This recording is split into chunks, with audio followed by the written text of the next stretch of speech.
The grand royal hall was silent heavy, with the scent of blood and smoke.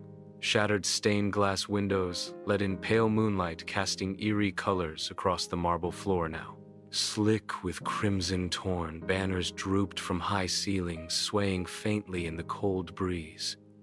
At the center sat Princess Seraphina, trembling on her father's golden throne. Her once pure gown clung to her in tatters, soaked in blood. In her hand a dagger pulsed with a faint red glow, its surface alive with veins of light. Beside her lay her father, the king. His crown toppled into a pool of his own blood. Seraphina's blue eyes, streaked with tears, were locked on his lifeless form. Outside, furious voices rose like thunder. Witch murderer. The chants rattled her bones. The dagger's whisper slithered into her mind, soft but cold. "You are chosen," she gasped, dropping it, but it vanished into black mist. Shouts drew closer, boots pounding, torches blazing. Seraphina staggered to her feet, slipping on the blood-soaked floor, heart pounding like a drum. She turned toward a broken window, catching her reflection in the shards. A dark crown hovered above her head, her glowing eyes staring back. Panic surged. The gates groaned under the mob's force. She ran her breath, ragged shadows curling around her, as if guiding her way, the throne room fading into darkness. The pounding on the palace gates grew deafening, each slam of wood and steel echoing like thunder through the hollow corridors. The cries of the villagers burned with hatred. "Burn! The witch justice for the king!" The smell of smoke seeped through cracks in the door as the mob began setting torches ablaze. Seraphina's heart hammered against her chest, breath trembling as she stumbled backward, clutching the torn remains of her gown. She ran through the hallway, her bare feet slipping on the polished marble now smeared with blood. Portraits of her royal ancestors lined the walls, their painted eyes staring at her, as if accusing her of the night's massacre. A distant whisper coiled through the air, soft, alluring, and dangerous.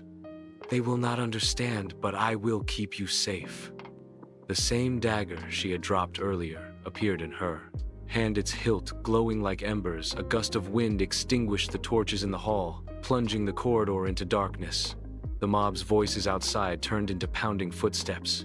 They had breached the palace gates. Seraphina's breathing quickened as she darted into a hidden passage, pushing a carved stone door that clicked shut behind her. In the suffocating silence of the narrow tunnel, she pressed her back against the cold wall, tears streaking down her cheeks. Somewhere deep within her, a strange warmth spread through her chest, as though the dagger's whispers were seeping into her soul. The tunnels beneath the palace were ancient, carved from black stone centuries ago, twisting like the veins of a beast. Moss grew along the damp walls, and water dripped from the ceiling, echoing like ticking clocks. Seraphina's breathing echoed in the darkness, her trembling hand holding the dagger that now glowed faintly, casting crimson light.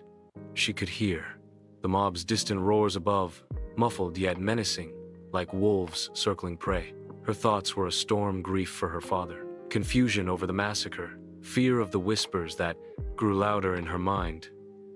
"They will kill you. You must survive. You are more than a princess." Suddenly, the tunnel widened into a grand underground chamber.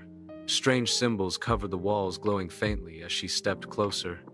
In the center lay an ancient mirror framed in obsidian, swirling with shadows. Her reflection was no longer human. Her glowing blue eyes burned like fire, and a dark crown hovered over her head. She gasped, stumbling backward, but the mirror spoke in a voice like velvet and thunder. "Seraphina of blood, daughter of shadows, your destiny has awoken." A sudden sound shattered the silence, the clinking of armor. From the darkness of the tunnels emerged royal guards, their armor splattered with soot, torches blazing in their hands. "There she is," one roared, and steel flashed as swords were drawn. Seraphina froze, her body trembling, but the dagger in her hand pulsed violently. Before she could react, black smoke erupted from its blade, swirling around her like a living storm. The guards staggered back, coughing and cursing, their torches flickering out. Serafina felt something shift inside her, a surge of power that wasn't hers but felt ancient, wild, and hungry. Her scream echoed through the tunnels as a shadowy force burst from her, knocking the guards against the walls.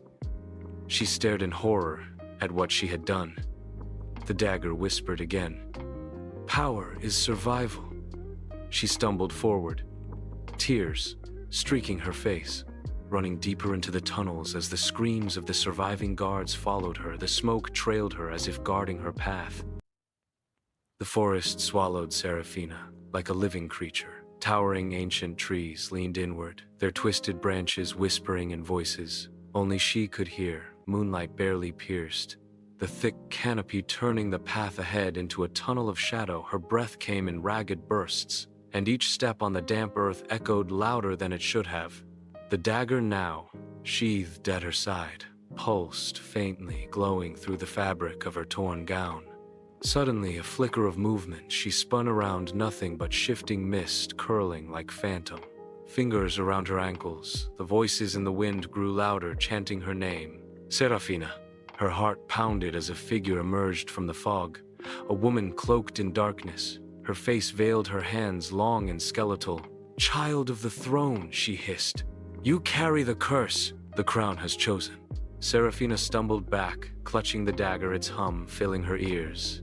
The forest seemed to breathe, trees creaking as if alive. The woman glided closer, her voice soft yet commanding. You cannot run, the throne calls for blood. With that, the figure dissolved into mist, leaving Serafina trembling and alone. The wind died, and for a brief moment, silence reigned. Then, distant wolf howls echoed through the forest, sending a shiver down her spine. She forced herself to keep moving, guided only by the dagger's faint glow.